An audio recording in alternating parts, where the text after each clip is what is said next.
ऊंचे हिमालय में ऊंची चोटियों के बीच एक शांत आश्रम था। यह आश्रम एकांत और शांति का प्रतीक था, जहां लोग आत्मिक शांति की खोज में आते थे। यहाँ बुद्ध ने शांति चाहने वालों के साथ अपनी बुद्धिमत्ता साझा की। उनकी शिक्षाएं जीवन के गहरे रहस्यों को उजागर करती थीं और आत्मा को शांति प्रदान करती थी। हवा स्थिर थी, चीड़ की खुशबू और प्रार्थनाओं की कोमल गूंज से भरी हुई थी। यह वातावरण मन को शांत और आत्मा को सुकून देने वाला था। प्रेम, करुणा और आंतरिक शांति की उनकी शिक्षाओं से आकर्षित होकर लोग दूर दूर से आते थे। हर कोई यहाँ अपने जीवन में एक नई दिशा और उद्देश्य की तलाश में आता था। एक दिन एक युवा व्यापारी आश्रम पहुंचा। उसकी आंखों में थकान और दिल में उम्मीद की किरण थी। उसने कई दिनों तक यात्रा की थी। उसका हृदय चिंता से भारी था। उसकी आत्मा को शांति की तलाश थी। उसका व्यवसाय विफल हो रहा था और वह खोया हुआ और अकेला महसूस कर रहा था। उसे समझ नहीं आ रहा था कि वह क्या करे। उसका मन चिंता के विचारों से दौड़ रहा था, जो उसे नींद और खुशी लूट रहे थे। वह अपने जीवन में शांति और संतुलन की तलाश में था। उसे उम्मीद थी कि बुद्ध उसे थोड़ी शांति पाने में मदद कर सकते हैं। वह जानता था कि यहाँ उसे अपने सवालों के जवाब और अपने दिल की शांति मिल सकती है।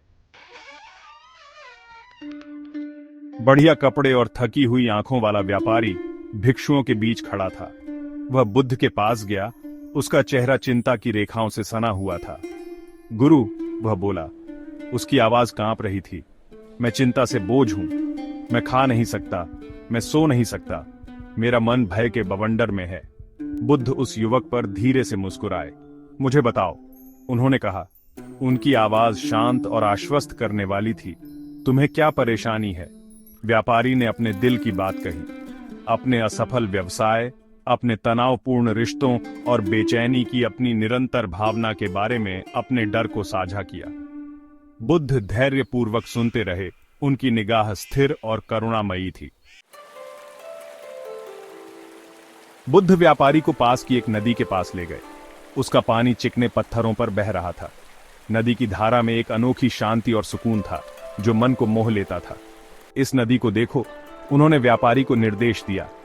यह नदी जीवन के कई रहस्यों को सिखा सकती है। व्यापारी ने देखा जैसे पानी सहजता से नीचे की ओर बह रहा हो। पानी की धारा में एक निरंतरता और धैर्य था, जो किसी भी बाधा को पार कर सकता था। अब एक पत्थर उठाओ और उसे नदी में फेंक दो, बुद्ध ने कहा। यह एक साधारण कार्य था, लेकिन इसके पीछे एक गहरा अर्थ छिपा था। व्यापारी ने एक छोटा सा पत्थर उठाया और उसे पानी में फेंक दिया। पत्थर ने पानी की सतह पर हलचल मचाई। सतह के नीचे गायब होने से पहले इसने एक छोटा सा छींटा बनाया। पानी की सतह पर लहरें फैल गईं। क्या आप देखते हैं कि नदी पत्थर को कितनी आसानी से बहा ले जाती है? बुद्ध ने पूछा।